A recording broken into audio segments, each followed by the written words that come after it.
Are you ever frustrated with the wireless internet in your home? If I look back 2 years ago, I'm working at home and on video conference calls all day long. Repeatedly, the video would freeze or just disconnect altogether. At the same time, I was building out my smart home, adding over 100 devices, but my internet was struggling. On top of that, there were certain pockets around my home that were dead zones. Devices couldn't connect at all, or I would get a notification on my phone saying some other device just went offline. It was frustrating because it was killing my productivity. I was paying for 1 gigabit per second internet speeds to help, not hinder, my productivity. So I was determined to do something about this. So if you're in a similar position, I'm going to show you how I upgraded my home network using Ubiquiti UniFi and let you know how it's gone, what I think of it, the actual cost, and if I would do it all over again. Let's do this.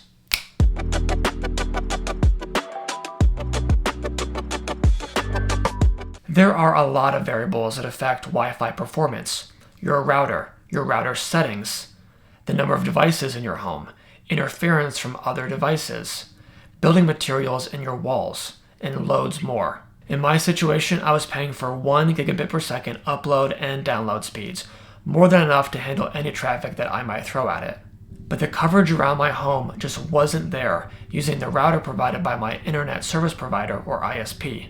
I knew that I wanted to go from a single router broadcasting around my home to a network with multiple access points for more even and reliable coverage. This is where I turned to Ubiquiti UniFi networking equipment, which I bought with my own money. Taking a look at my setup, it begins with the UniFi Dream Machine Pro. You can think of this like a replacement for your existing router. But unlike the router from your ISP, this makes use of separate switch ports and wireless access points in order to expand your system and broaden your coverage. The Dream Machine Pro supports up to 10 gigabits per second and includes a network video recorder, or NVR, hard disk drive. This way, you can save and record your video footage from a UniFi Protect security camera right to this device. The Dream Machine Pro connects on one end to my ISP's optical network terminal, or ONT, and on the other end to the standard 24-port switch with power over Ethernet, or PoE, via a 10 gigabit per second SFP Plus direct attach cable. Connected to the 24-port switch are my hardwired devices, including several smart home hubs and bridges, and an array of UniFi Protect security cameras. Let me know in the comments if you'd like to see a dedicated video on my security camera setup. Additionally, I have 4 wireless access points, or APs, connected to this switch. These APs are placed strategically throughout my home.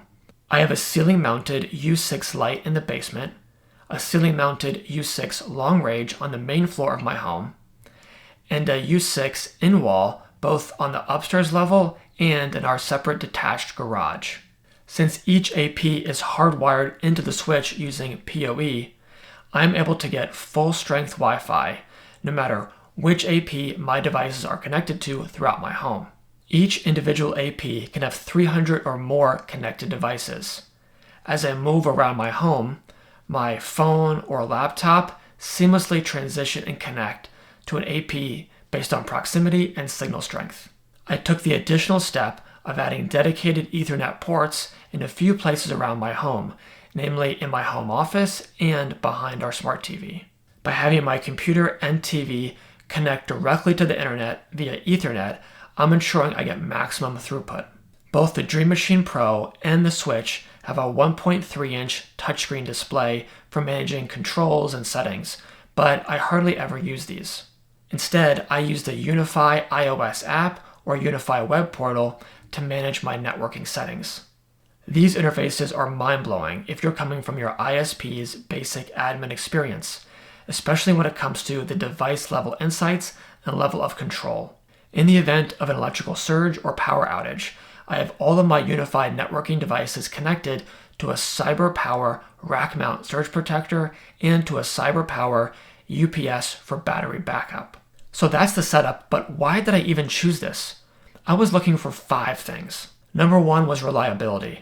I wanted the confidence that I could throw whatever I want at my internet and it wouldn't break a sweat.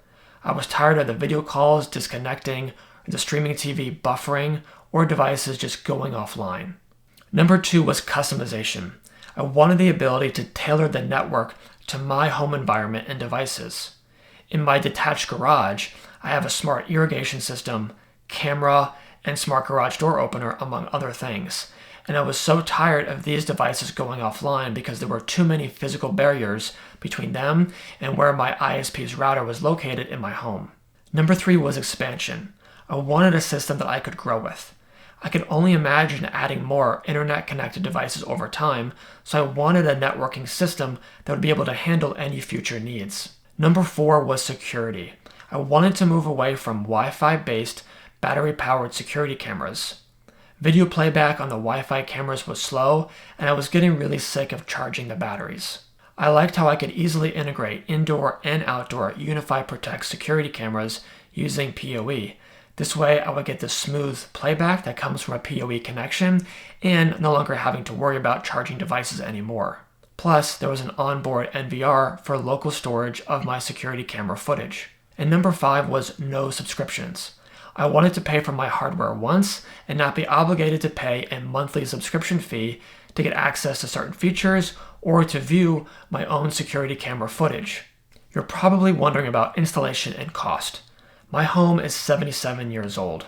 It was not pre-wired for Ethernet, and the ISP's router was already fixed in the back corner of my home.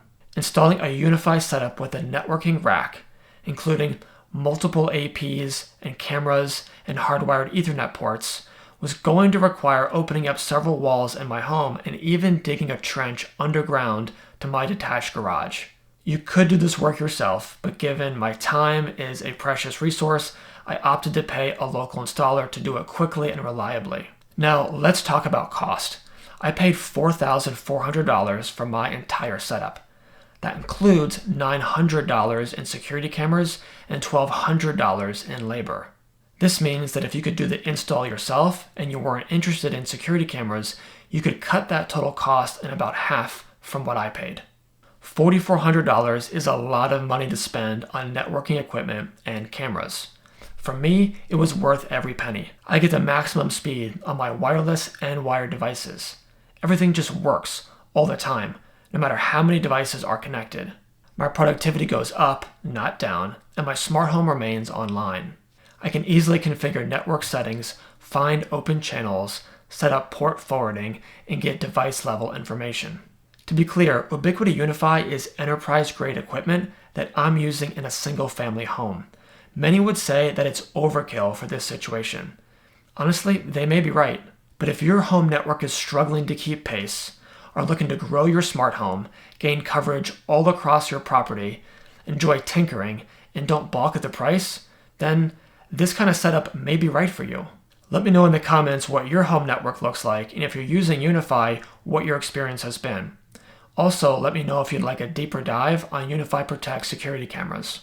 If you're interested in the top smart home gadgets that I use in my home to save time and money and be more productive, you're going to want to check out this video here.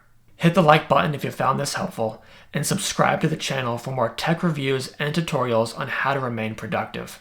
Thanks for watching, and I'll catch you in the next one.